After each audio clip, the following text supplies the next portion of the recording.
I have a feeling it's gonna be a beautiful day. Yeah, that's the way to start a morning right there. Beautiful sunrise, glass calm water, and nothing else going on around here. Just me, a couple of my crab traps out here once again on the Patuxent River.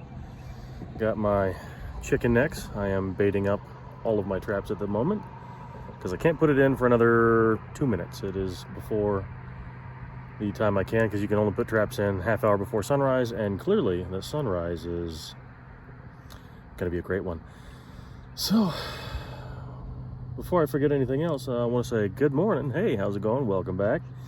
I'm Adam. This is Go To Outdoors, and I have a feeling we're gonna have a great day today. I mean, if you look right over me, these little disturbances on the water, those are pockets of, I want to say shad, gizzard shad or something like that. This time around I did actually bring fishing rods, so if the crabbing slows down, I'm going to be changing it up and hopefully throwing a couple other things into the water to catch a striper or two. But yeah, just all around here. It's nothing but life. So I'm gonna get my traps baited up the rest of the way. I'm gonna throw them in the water, and I will get back with you as soon as something happens. Man, look at that.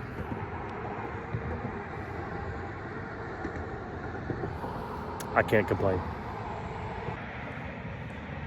I just pulled up my first trap and I had two big old keepers in that bad boy. I said it's a pretty good way to start the morning, but I'm also kind of hoping it's not like the curse of the first cast. So throw these guys in the basket, and I'm going to move my traps just a little bit. A couple of them are a little bit too deep for my liking. I like my traps in about 4 to 6 foot, and tide is super high today, so some of them are in almost 8 foot. Exactly where I put them last time I came out. So I'm going to move a couple and get these guys in the basket, and we're going to keep going because I get a good feeling about today. Just, yes, it's such a good sunrise. It's a good day. I just caught something I never thought I'd see in a crab trap. I thought I was snagged. I didn't know what was going on. I tried to drag it up and it finally came. And this is a diamondback terrapin. Of course, Maryland terrapins. This is the school's mascot. This is, of course, a, estuarine turtle. It is the only turtle species I can think of that's around here that actually lives in brackish water. And she's not happy with me. This is a female, and she's got a little shell damage, so I don't know what happened there. I don't know if she got nicked by a propeller or what, but this is really cool. Never held one, and I didn't have much of a choice because she had to come out of my crab trap. I might actually send her off with a bit of chicken neck because she was just in there chowing down. I was wondering what was taking them off because I had three of my traps already this morning. Had the necks completely gone, like they were chomped and gone. So that's really cool. But diamondback terrapin, yeah, and she just said hi. So bye, sweetheart. Let's go. Let's get the film of the release. And away she goes.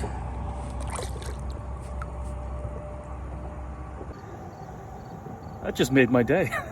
That's really cool. Oh well, let's see if we can get some more crabs. Well, been at it for about 3 hours now. Probably got about 2 dozen crabs. I've already offloaded them into the cooler that I have in the truck. And I'm back out, let my pots soak again for a little while, did a little fishing. See, I got a rod with me. I'm actually doing some of that.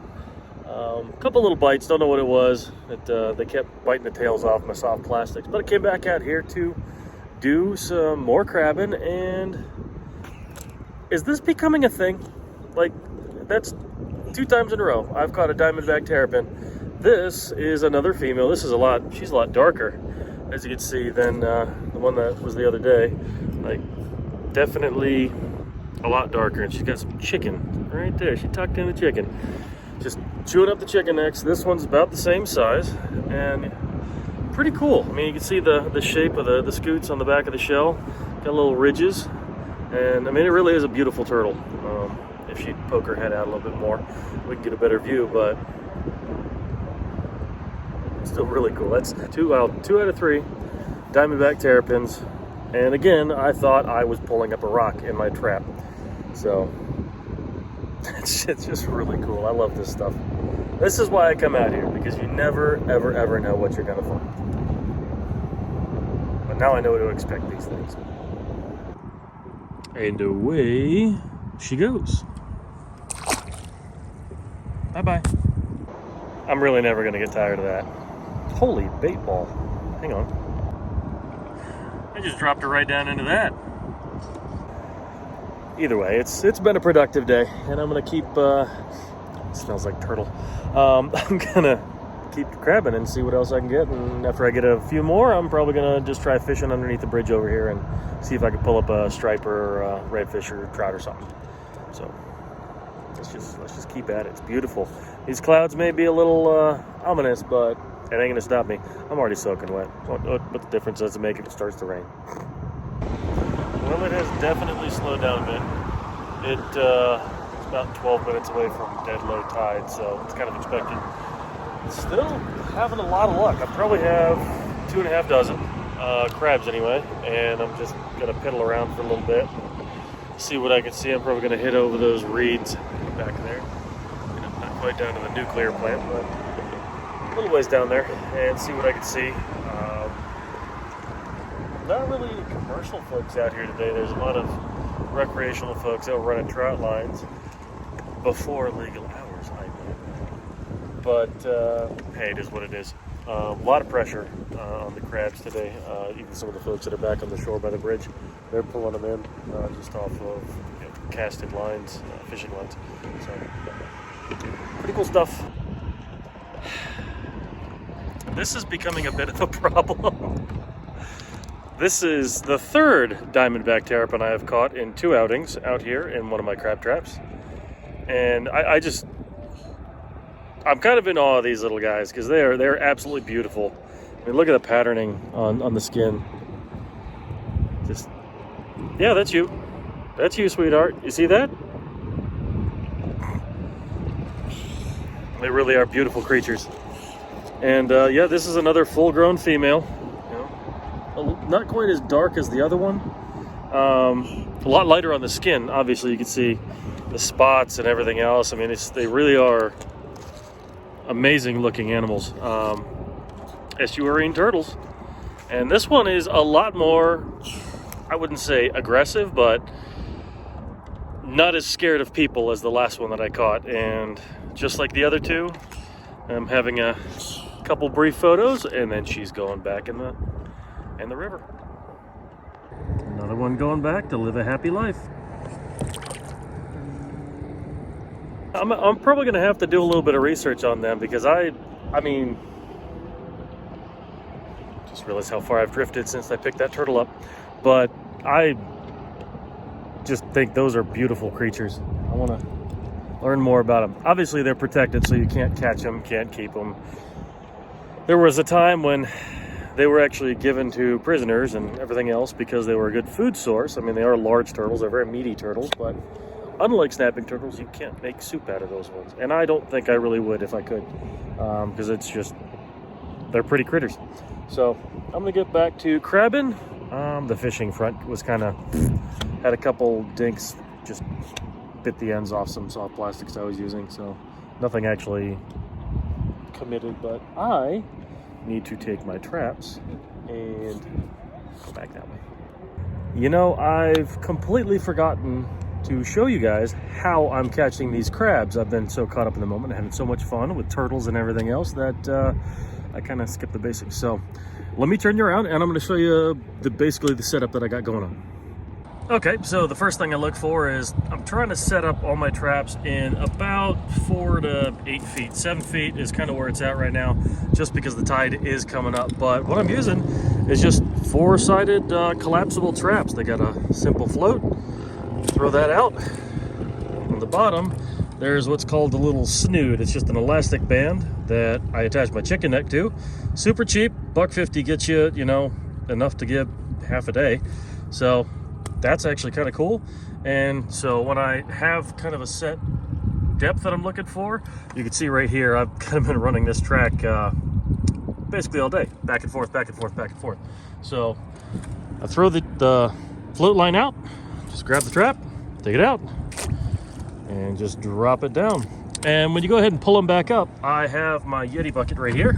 It is just my cull bucket. So everything in there I have not yet measured.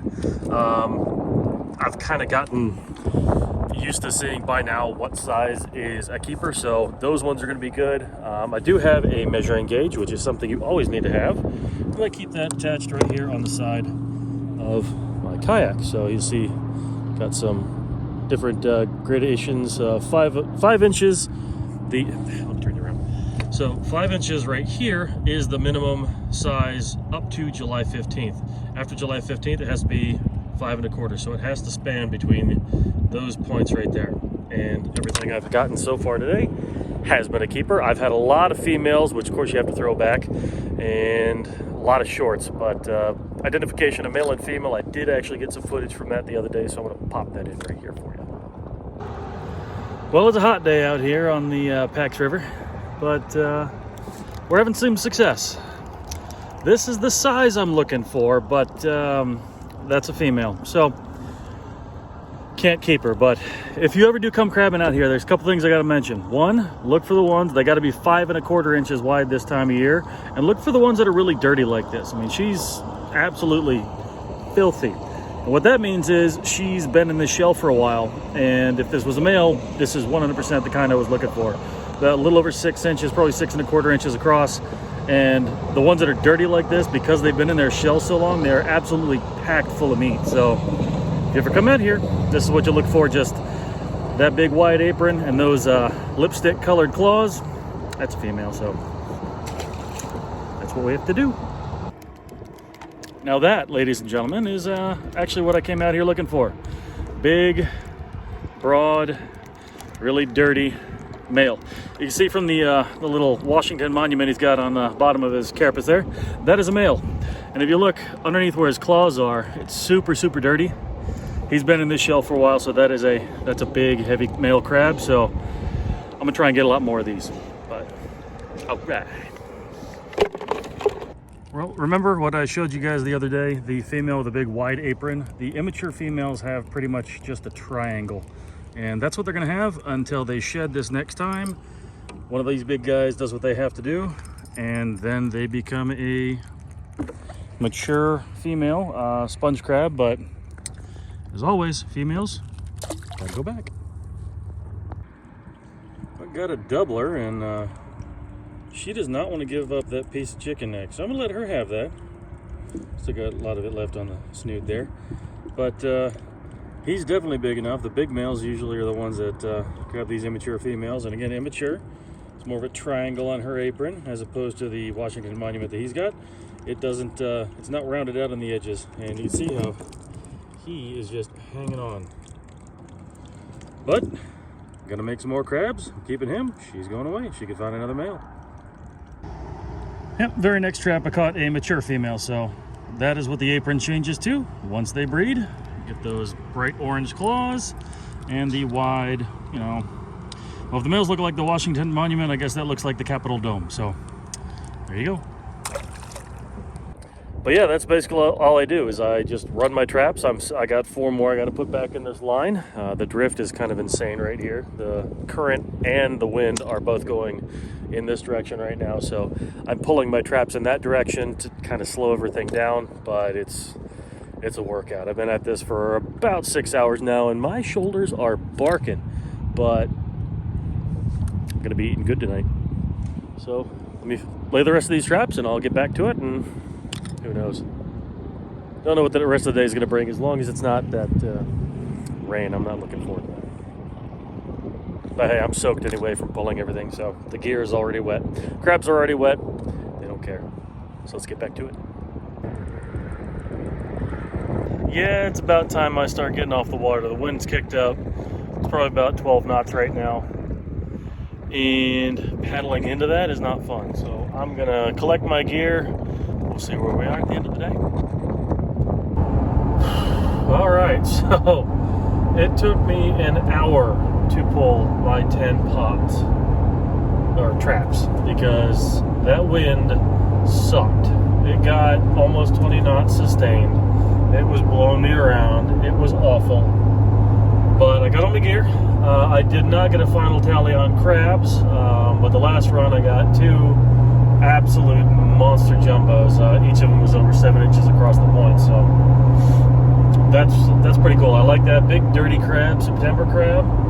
It's going to be packed full of meat, and that's the kind of crab that if you buy them at the market right now, they could go anywhere from about $135 to $150 a dozen for the jumbos. So I don't know if I covered that before, but figured I'd let that out again there. So I want to say I know I got over 40 crabs today, so there's a couple $100 in the pocket right there that I did not have to spend at the market. So when I get home, I'll get back with you and kind of show you what I'm doing, steaming everything up and getting them ready for the table. But I need to get something to drink because I am out of fluids. I ran through all my water today. So it only got to about 75 today, but it was still, well, it's 4:30 right now. Good. Okay, so it took me well over an hour to pull those traps. It's 4:30 right now. I'll be home about 6 o'clock.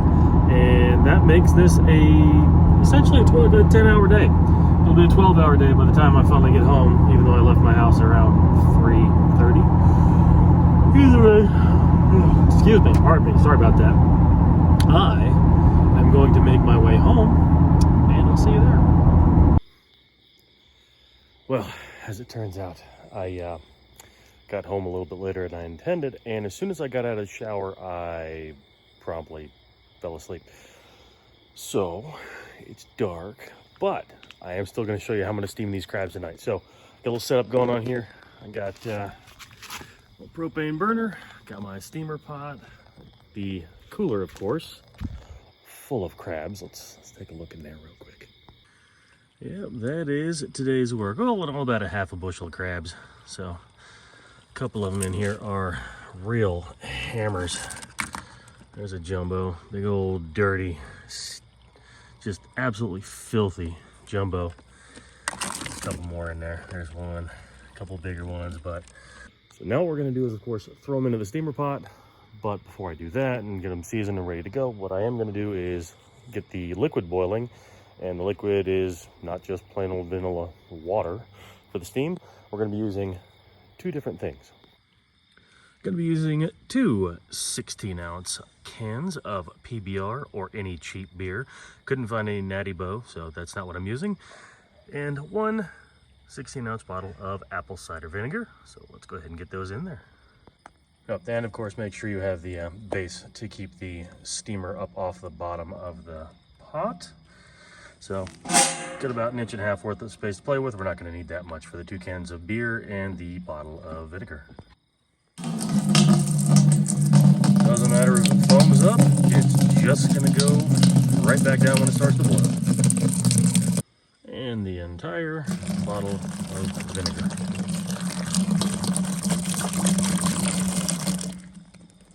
Dunsky. Now, before I started boiling, I like to add a little bit of the seasoning I'm going to be using to that liquid as well. And what I'm using is J.O.'s No. 2 seasoning. I do not use Old Bay. If you use Old Bay, that's okay. I just prefer this a little bit better. What this has that Old Bay does not is a little bit of flake salt, so it's actually better for steaming whole crabs like I'm doing right now. So I'll throw a little bit in the liquid, and then I'm going to start stacking the crabs in the pot. Yeah, overkill is underrated. That'll do. And one quick tip for you is you're going to want to have your biggest crabs at the bottom because, of course, they take the longest to steam. So let's get back, grab that big one again. Stack them down there. Let's get a layer going. And there's another one. All the big ones. You got me. Flip over. Having crab tongs is probably not a bad idea.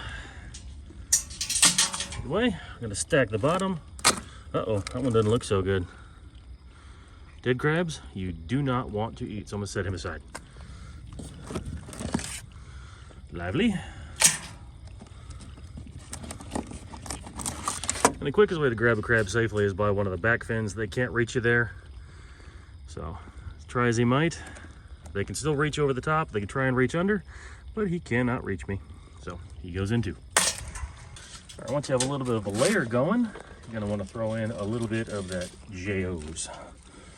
Just give everybody a nice little coating.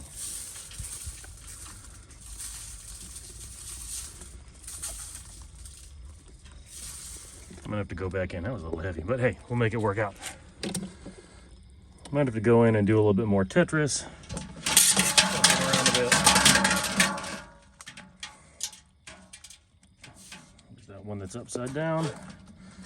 And then try to pull each other's legs off. That's just what crabs do. Yep. The next layer starts. And that right there is today's pride and joy. That is a monster 7-inch male. That is a jumbo, and that's what I was saying earlier. Those right now on the market can go for up to $150 a dozen. So the fact that you get a couple of them when you're just regular crabbing, yeah, that big guy, he's gonna be good. Okay, burner's going. Crabs are prepped, seasoned, ready to go. Now I'm just gonna wait for that to get to a nice rolling boil, drop that whole steamer section into there, and after that it's 20 to 25 minutes. I'm gonna set a timer for 20 minutes, and when that goes off I'm gonna check them, and then 25 minutes is usually more than enough for an entire one of those. It's a 30-quart steamer pot, so that's usually, it should do it. This burner it's the first time I'm using this particular burner, so I don't know if it's gonna be a better boil or a faster boil, because I've just used that pot on my stove in the house, so we'll see what happens on this one. But as soon as we're done, as soon as they look good, I'll bring you back. Nice rolling boil. Oh yeah. Drop it right in.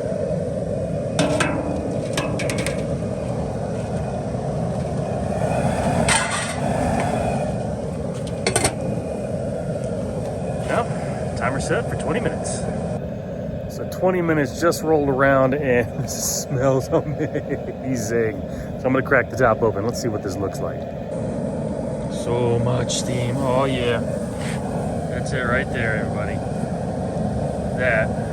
No, too much steam. Too much steam. Okay, well I can't see. Anyway, there you go. Those are all steamed up. I'm gonna let these, well actually, I have more work to do. So, fun fact. That wasn't everything. So, yeah, I'm gonna steam these up after I empty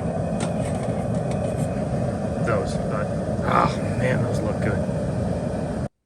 All right, and that is the result of a hard day's work. Saved the jumbos. A bunch of the claws blew off, so I put them in another bowl on the side. I'm gonna have them. But proper tools, don't even need these. I usually just end up biting them anyway.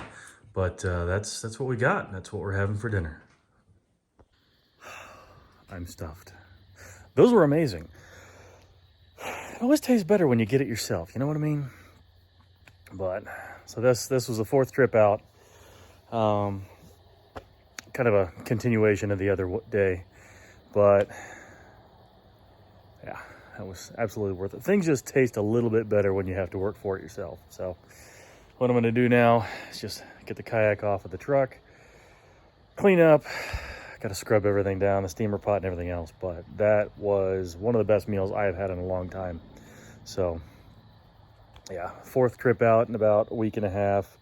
And I think I brought home about 12 or 13 dozen crabs. So, you know, averaging just easy estimate, $500 to $700 worth of crabs. And all it cost me was, let's see, total of about 80 bucks in gas and probably $12 worth of bait, chicken necks. I mean, their chicken necks are cheap, super cheap, about $2 a pound, and a pound gets you plenty to do pretty much a whole day. Again, that's, you know, I'm only using those 10 traps. I will be getting a couple more things squared away. I'm going to be doing a bit more outdoorsy activities, because it's you know, that time of year.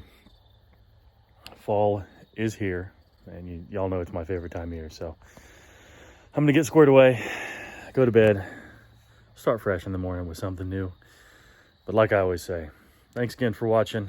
Make sure you find a reason to smile today, and I'll catch you in the next one.